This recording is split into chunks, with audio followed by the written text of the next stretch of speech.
Ashley's suitcase rolled against the hardwood floor, the wheels rattling slightly as she lugged it to the door. She was heading to Dubai with her best friend, Linda. She'd mentioned the trip weeks ago, tossing out words like beaches and shopping to describe it. She'd insisted it was just a getaway for the two of them. "No boys allowed," she said with a laugh, her smile disarming. I didn't question it. Why would I? Trust had always been the cornerstone of our marriage. Or so I thought. The night she left, the house felt unusually empty. I busied myself with work and spent time catching up on things around the house. It wasn't until 3 days later, while scrolling through social media, that a notification popped up. Ashley is live on TikTok. Curious, I clicked. The screen opened to a vibrant rooftop bar scene. Lights twinkled in the background, and upbeat music filled the air. Ashley appeared on camera, laughing as Linda pointed the phone at her. For a moment, it felt comforting to see her having fun. Then, everything shifted. A man slid into the frame, his arm draping casually over Ashley's shoulder. My stomach twisted as I watched her turn toward him, her laughter ringing out before she leaned in and kissed him. I froze. Was this some kind of joke? Linda's voice could be heard in the background, egging Ashley on. The camera shifted, capturing other men in the vicinity. As the live stream continued, more and more faces appeared. By the end of the video, I'd counted 40 men, each interacting with my wife and Linda as if they were hosting some sordid audition. My hands shook as I closed the app. Disbelief coursed through me. The woman I had loved and trusted, the mother of my child, was there in a foreign country openly disrespecting our marriage. It was betrayal laid bare for the world to see, and I had watched it all unfold in real time. When the live stream ended, the silence in the house became unbearable. I sat on the couch, replaying the images in my mind over and over, each scene a dagger to the heart. The Ashley I knew, or thought I knew, wasn't the person I had just seen. A storm was brewing inside me, hurt, anger, and confusion merging into a whirlwind I couldn't escape. Her return was days away, but the confrontation was inevitable. The day Ashley came home, I was ready. I had spent the days leading up to her return replaying the TikTok live, scrutinizing every moment, every laugh, every kiss.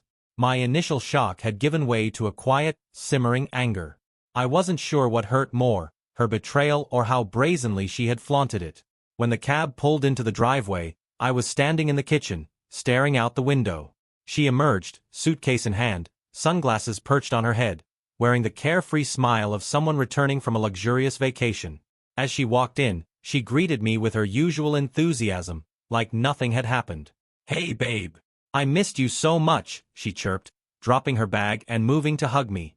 I stepped back, avoiding her touch. "Sit down," I said, my voice steady but cold. Her smile faltered. "What's wrong?" I pulled out my phone and pressed play on the saved screen recording. The sounds of the rooftop bar filled the room, and her face went pale. She didn't look at me. Her eyes were fixed on the video as if she hoped it might suddenly change. "Care to explain this?" I asked, setting the phone down on the counter in front of her. Ashley stumbled over her words. It's not what it looks like. We were just having fun. Linda, she was encouraging me to kiss 40 different men?" I interrupted, my tone cutting. "That's your idea of fun?" Her defenses went up immediately. "We were drunk. It was all a joke. None of it meant anything," she said, her voice rising, desperate. "You're overreacting." I took a step closer, narrowing the distance between us. "A joke? A joke is telling someone their shoelaces are untied, Ashley. A joke isn't betraying your husband while the whole world watches." Tears welled up in her eyes, but I didn't flinch. "I didn't mean for it to happen like that," she said softly. "I swear." "Like what?" I snapped. "For me to find out? For everyone else to see it before I did?" She reached for my hand, but I pulled away. "Please, just let me explain." "There's nothing to explain, Ashley. You've already said it all," I said, cutting her off. I took a deep breath, trying to steady my voice. "You destroyed our marriage with your actions. Do you even realize that? Or were you too busy living it up with Linda and your 40 new friends to think about what this would do to us?" Her face crumpled, and she began to sob. "I was stupid. I made a mistake. Please, I'll do whatever it takes to fix this. I stared at her for a long moment, my emotions warring inside me. But I knew there was no going back. You don't get to decide that, I said quietly. Now it's my turn to decide what happens next. Ashley slumped into the chair, her hands trembling. I turned and left the room, leaving her alone with the weight of what she had done. When Ashley left for Dubai, I was the kind of man who would have bent over backward to trust her. I guess I thought love worked that way, you give someone your trust, and they protect it. But watching her crumble in that chair, begging for a second chance, I realized I'd been naive. I didn't yell. I didn't scream. I didn't throw things like I'd seen in movies. Instead, I stayed quiet. Quiet can be so much louder than words sometimes. I can't do this right now, I finally said, turning toward the stairs. Wait. Please, just, her voice cracked. Let's talk this out. It wasn't real. It didn't mean anything. I paused on the steps but didn't look back. It meant something to me, I said. You made it mean something. Upstairs, I shut the door to our bedroom and leaned against it, closing my eyes. Her crying below was muffled, but I didn't feel sorry for her. I just felt empty. The next day, I woke up early and left the house before she could corner me again. I needed space, time to think about what to do. I ended up driving around for hours, looping aimlessly through town, the same streets I'd taken 100 times but now felt foreign. Every so often, her laugh from that video would pop into my head, that carefree, careless sound, and my hands would tighten on the steering wheel. By the time I got home, she was sitting on the couch, her face swollen from crying. The silence between us was suffocating. I called Linda, she said, her voice barely above a whisper. And she's sorry too. She said we were both drunk, and it got out of hand. She rubbed her arms like she was cold, even though the heat was on. It was stupid. It didn't mean anything, I swear. I stood there for a moment, then walked over to the counter where my phone sat. Without a word, I picked it up, scrolled to the video, and pressed play again. I didn't look at her as it played, but I heard her small gasp as the moment she thought she could erase replayed in front of her. It's all here, I said, my voice calm. You didn't just hurt me, Ashley. You embarrassed me. You made a fool out of me, and you did it in front of anyone who cared to watch. Her lip trembled, but I didn't stop. Do you even realize what you've done? Or are you still clinging to this idea that it was just a joke? She covered her face with her hands, her sobs quiet but steady. For the first time, I didn't feel the urge to comfort her. Instead, I felt a cold kind of clarity. I don't know what I'm going to do yet, I told her. But don't expect this to just go away. Then I turned and walked upstairs again, leaving her to figure out what kind of mess she'd made. The days that followed were strange. We weren't talking, not really, but the house wasn't quiet either. Ashley tried to fill the space with excuses and apologies, but none of them landed. Every word felt rehearsed, like she'd practiced them in the mirror, hoping one of them would work. I spent most of my time at work or out of the house. When I was home, I stayed upstairs or in the garage. Anywhere but near her. She didn't try to stop me, but I could feel her watching, waiting for a chance to plead her case again. One night, she cornered me in the kitchen while I was grabbing a drink. We need to talk, she said, blocking my path to the fridge. I leaned against the counter, crossing my arms. So talk. She took a deep breath, her hands twisting together. I know I messed up. I know it was wrong. But you have to understand, it didn't mean anything. It wasn't like I cheated. I wasn't sleeping with anyone. I blinked at her, stunned by how casually she said it, like kissing strangers and laughing about it with her friend wasn't a betrayal in itself. You think that makes it better? I'm just saying, she hesitated, as if choosing her words carefully. It's not as bad as it looks. I got caught up in the moment. Linda was pushing me to let loose, and I didn't think about how it would hurt you. I wasn't thinking at all. Her voice cracked on that last part, but it didn't move me. You didn't think about me? I repeated, my voice steady but sharp. Ashley, every time you kissed one of those guys, you had a chance to stop. You had a chance to think. And you didn't. She flinched but didn't back down.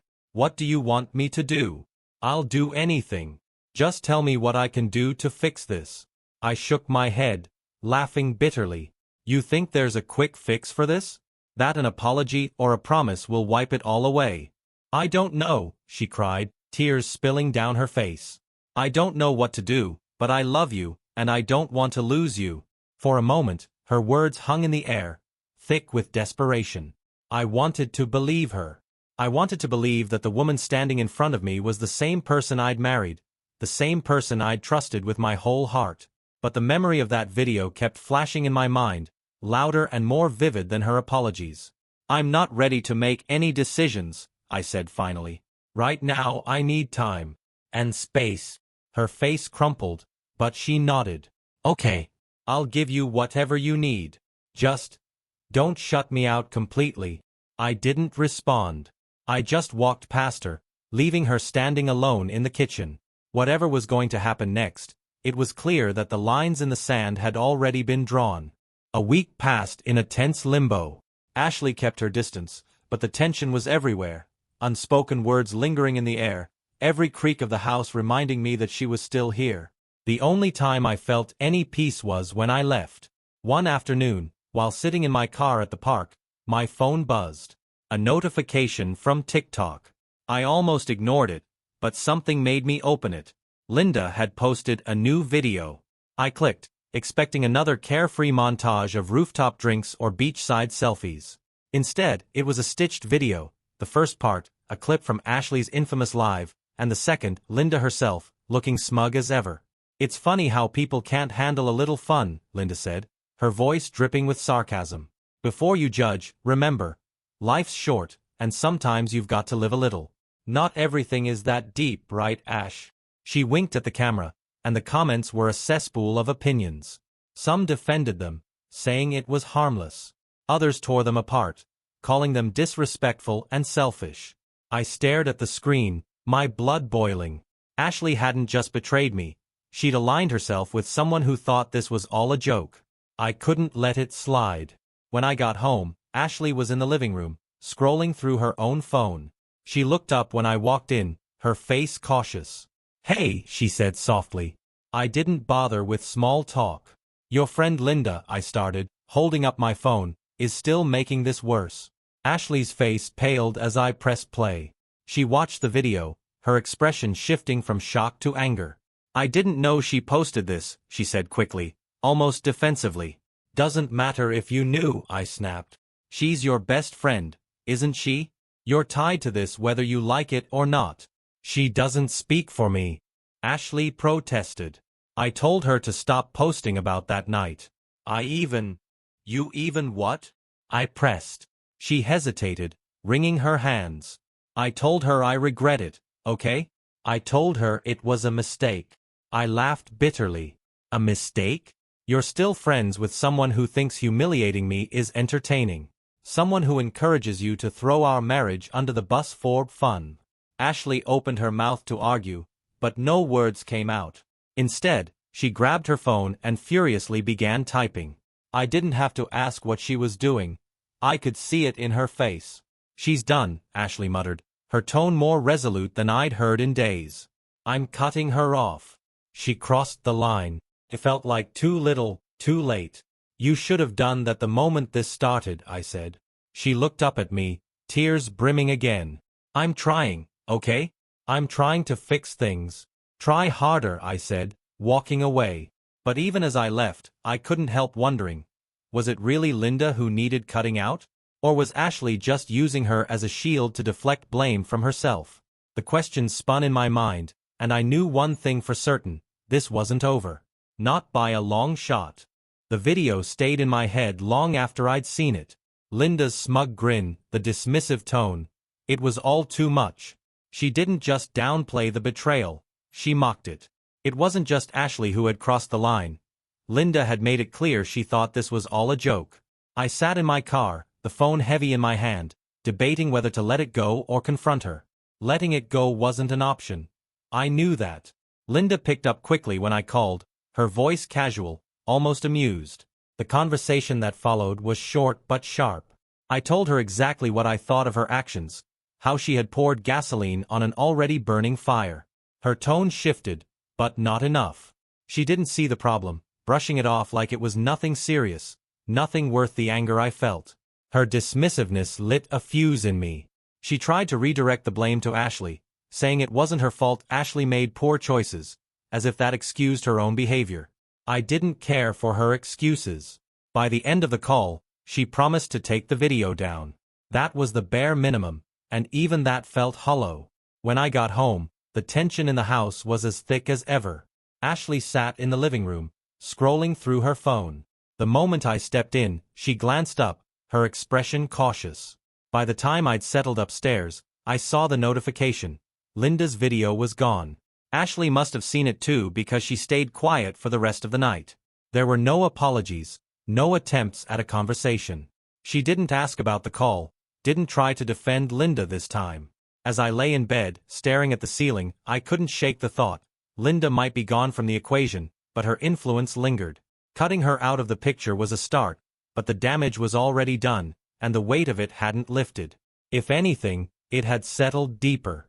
Ashley spent the next few days keeping to herself. I wasn't sure if she was genuinely trying to give me space or if she didn't know what to say anymore. Either way, it felt like we were living in separate worlds. For me, distractions became a necessity. I threw myself into projects around the house, fixing a leaky faucet, organizing the garage, even tackling the overgrown backyard. The physical work kept my hands busy, but my mind didn't stop racing. Every time I paused, the images from her TikTok live replayed like an unwelcome movie. Ashley, on the other hand, seemed lost. I'd catch her sitting in the living room, her phone resting untouched beside her. Once or twice, I noticed her staring out the window, her expression unreadable. She wasn't talking to Linda anymore, that much was clear. Her usual texting and social media activity had dropped off completely. One evening, I came home from a long drive, hoping to clear my head. Ashley was at the dining table, papers and a laptop spread out in front of her. At first, I thought she was working, but as I walked past, I saw what she was really doing, looking at couples therapy resources. I didn't say anything. Neither did she. Later that night, I sat alone in the garage, nursing a cold drink and staring at an old photo of us on my phone. It was from a few years back, a camping trip where we'd spent the whole weekend laughing at our terrible attempts to pitch a tent. The memory felt like it belonged to someone else's life. The photo made me wonder if this was how marriages ended, not in explosive fights or dramatic revelations, but in the slow unraveling of trust, one thread at a time. The person you thought you knew becomes a stranger, and eventually, the bond you've built is too frayed to hold. I couldn't help but feel a pang of guilt, though I wasn't sure why. Maybe it was because part of me wanted to believe Ashley was still that woman in the photo. Maybe it was because I wasn't sure if I could ever see her that way again. As I shut off the lights and headed back inside, I realized something. No matter what happened next, things would never be the same. And I wasn't sure if I was ready to accept that yet.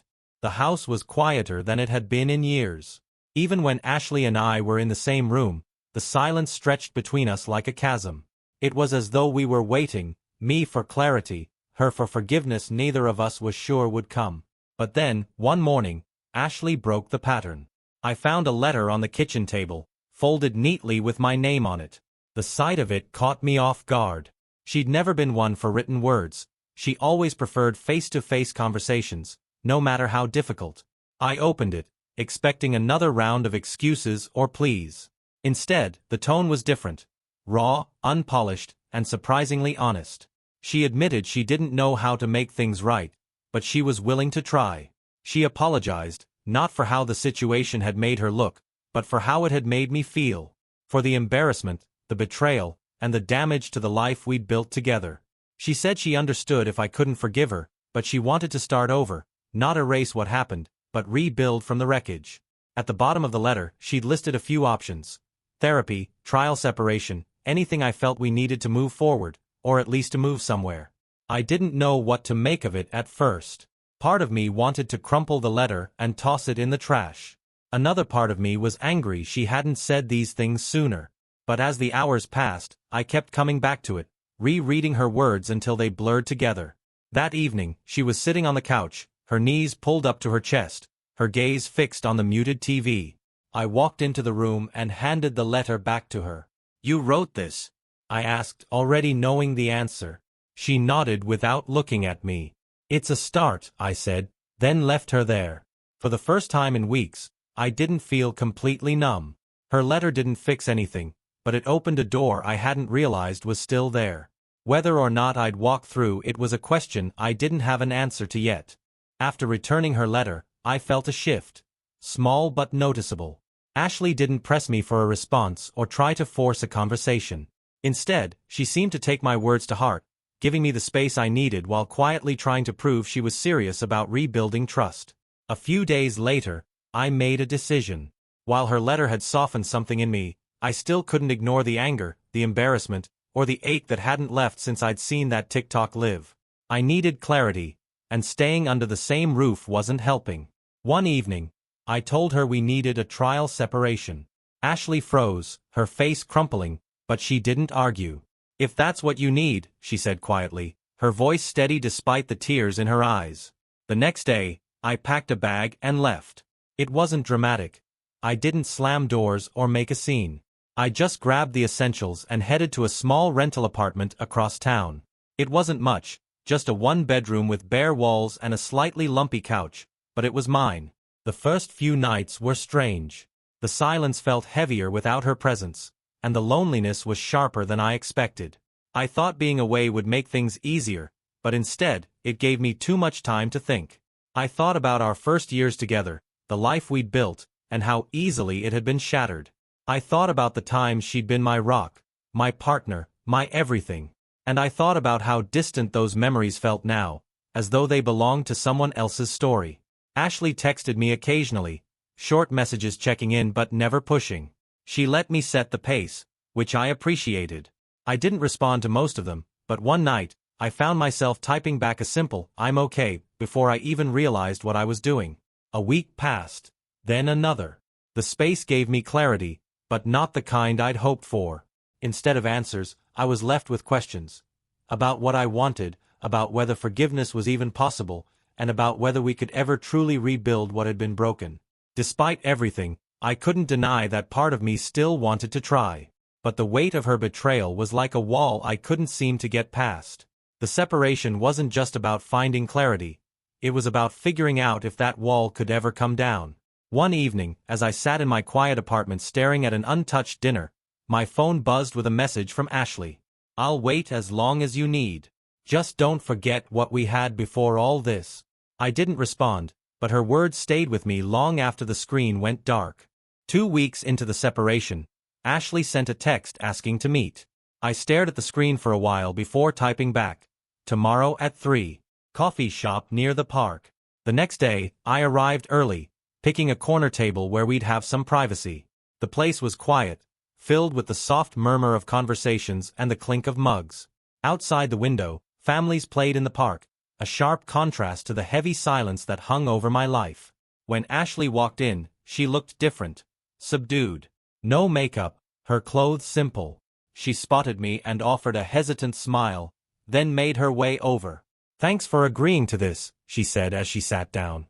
Her hands were folded tightly in her lap, a nervous habit I recognized. I didn't respond right away. I just nodded, watching her carefully. "I've been doing a lot of thinking," she began, her voice steady despite the tension in her face. "About everything. About why I did what I did. I don't have an easy answer, but I've started seeing a counselor. I'm trying to figure it out and trying to be better." I let her words hang for a moment. "That's a start," I said finally, my tone measured. "But it doesn't explain why you let things get this far." She hesitated, her eyes dropping to her lap. "I think I got caught up in trying to escape," she admitted. "I wasn't thinking about the consequences, or you, or anything real. It's not an excuse. She trailed off, struggling to find the words. "I didn't come here for excuses," I said, cutting in. "I came to see if you understand what you've done. If you really get it." She looked at me, her eyes filled with something that might have been regret. "I do," she whispered. "And I know I don't deserve it, but I'm asking for a chance to prove that I can make this right." I leaned back, exhaling slowly. "This isn't about words, Ashley. If I give you that chance, it's going to take actions. Real ones." She nodded quickly, blinking back tears. I'll do whatever it takes. We sat there in silence for a moment longer before she stood to leave. As I watched her walk out, I felt something I hadn't in weeks. The faintest glimmer of hope. But it was small, and it was fragile. Whatever came next, it would take time. After our meeting, things didn't change overnight. Ashley didn't text me as often, and when she did, it was never to push or beg for answers. Her messages were practical, updates about the house, or sometimes asking if I needed anything from her. For the first time in weeks, her approach felt calmer. She wasn't trying to explain away her actions or earn instant forgiveness. She was just waiting, letting me set the pace. A week later, I got a notification from my email. It was a receipt for a counseling session Ashley had booked, a couples therapist. She hadn't mentioned it, and for some reason, that struck me. It wasn't her usual, "look what I'm doing" move. It felt like she was genuinely trying. That weekend, I went by the house to pick up some things. It was strange stepping back in, seeing familiar spaces that now felt foreign. Ashley was home but stayed in the kitchen while I gathered my stuff. As I left, she handed me a folder. "It's for whenever you're ready," she said quietly, not pushing. Inside were notes, her reflections from counseling, thoughts on what she'd done, what had driven her actions, and what she wanted to change. I read through them that night, and for the first time, her regret felt real. But regret wasn't enough. 2 days later, I replied to her email about the therapist. "I'll go," I wrote, keeping it short. She responded quickly. "Thank you. I won't waste this chance." Our first session was awkward, to say the least. The therapist asked questions that felt too raw, too close to the heart of everything I'd been trying to push aside. But Ashley answered honestly. She didn't deflect or try to paint herself in a better light. As I sat there, watching her admit to her mistakes, I felt something shift. Not forgiveness, not yet, but a small sense of acknowledgement. She was owning what she'd done, and maybe, just maybe, that was the first real step toward something resembling healing. When the session ended, we didn't speak much. But as I walked to my car, I realized I felt lighter. The weight of anger and betrayal was still there, but it was starting to shift, just enough to let me see that moving forward might not be impossible after all. A week after our first therapy session, I got an unexpected call from a friend who worked in social media. His tone was hesitant, like he wasn't sure if he should tell me. "There's a private account circulating clips from Ashley's live," he said. "Thought you'd want to know." I thanked him and ended the call, my heart pounding as I opened the link he sent. There it was again, the rooftop bar, Ashley laughing, the string of men, and Linda's unmistakable voice cheering her on. My chest tightened. Just when I thought things were starting to shift, this dragged me back into the chaos. Instead of confronting Ashley in person, I forwarded the link to her with no explanation. A part of me wanted to see what she would do, if she would deflect, deny, or actually take action. Within minutes, her reply came. "I'm sorry. I'll handle it." I didn't respond. I wasn't sure I believed her. The wounds were still too fresh, and trust wasn't something she could rebuild with one text. By the next morning, the account was gone, completely erased, not just the videos but every trace of its existence. It was fast, cleaner than I expected. My phone buzzed again, and this time, she called. "It was Linda," she said, her voice steady but tired. She thought it would be funny to post it again, like some kind of revenge. I told her to take it down, and I made it clear we're done. She's out of my life for good. I could tell from her tone that the confrontation hadn't been easy. Ashley and Linda had been inseparable for years. Cutting her out wasn't just a gesture. It was a real loss. Still, I wasn't ready to let my guard down. "And if she tries this again?" I asked flatly. "She won't," Ashley replied firmly. "I told her if she ever pulls something like this again, I'll take legal action." I meant it. Her resolve caught me off guard. For once, there was no wavering in her voice, no attempt to soften the reality of what had happened. She wasn't asking for my approval or forgiveness. She was taking responsibility. That evening, I found myself replaying the events in my mind. Ashley's handling of the situation had been swift, decisive, and uncharacteristically firm. This wasn't the same person who had once leaned on Linda's influence to justify her mistakes. Instead of texting or calling, I let my actions speak. The next day, I agreed to attend another therapy session with her. When she saw me walk into the office, her expression shifted, not triumphant, not relieved, but genuinely grateful. The session wasn't easy. We dug deeper into what had driven her actions and what it would take to move forward. For the first time, Ashley spoke about the cracks in herself, not just in our relationship. It wasn't perfect, but it felt real. As we left the office, I realized I wasn't ready to let go of the anger entirely. But for the first time, I felt like I wasn't carrying it alone. Ashley was finally taking her share of the weight, and that small shift felt monumental. It wasn't forgiveness. Not yet. But for the first time, I wondered if I could see a path to it. A few days after the second therapy session, Ashley reached out again. Not with another text or email, but a phone call. I almost didn't pick up, but something in me said I should. "I want to talk about us," she said when I answered, her voice cautious but steady. "Not in therapy. Just us, face to face." I agreed, though I wasn't sure why. Maybe because her tone lacked the desperation I'd heard before. It didn't feel like a plea. It felt like she was ready to own up to everything, no matter how painful it might be. We met at the house, the place that still felt more hers than mine since I'd moved out. She had cleaned up the living room, though it still bore familiar signs of our life together. Pictures, knickknacks, and the small stain on the carpet from an old wine spill. The setting felt heavy, like it carried the weight of everything we'd lost. Ashley sat across from me, her hands clasped tightly in her lap. "I've been trying to figure out how to say this," she started, her gaze fixed on the coffee table. "Why I let everything get so far out of control." I didn't interrupt, just watched her as she gathered her thoughts. "It wasn't just about the trip or Linda's influence," she continued, her voice shaking slightly. "I was selfish. I wanted to feel free, to escape everything. Responsibilities, expectations, even you. Not because you did anything wrong, but because I felt like I wasn't enough anymore. For you, for us." Her words hit harder than I expected. I hadn't considered that her actions stemmed from something internal, a crack in herself rather than in our marriage. "I wanted to blame Linda," she admitted. "She was the one who encouraged me, who told me it was harmless. But I could have said no. I didn't. I made those choices." I leaned forward, resting my elbows on my knees. "Why didn't you just talk to me?" I asked, my voice quieter than I intended. She looked up at me, her eyes red-rimmed. "I was scared. Scared that you'd see me differently, that you'd realize I wasn't as strong or put together as you thought." I sat back, letting her words sink in. For all the anger I'd carried, hearing her vulnerability stirred something I hadn't felt in a while: empathy. "This doesn't excuse what I did," she said quickly. "I know that. But I needed to say it, even if it doesn't change anything for you." I nodded slowly. "It helps," I admitted, though my tone was guarded. "But it doesn't erase it." "I don't expect it to," she replied.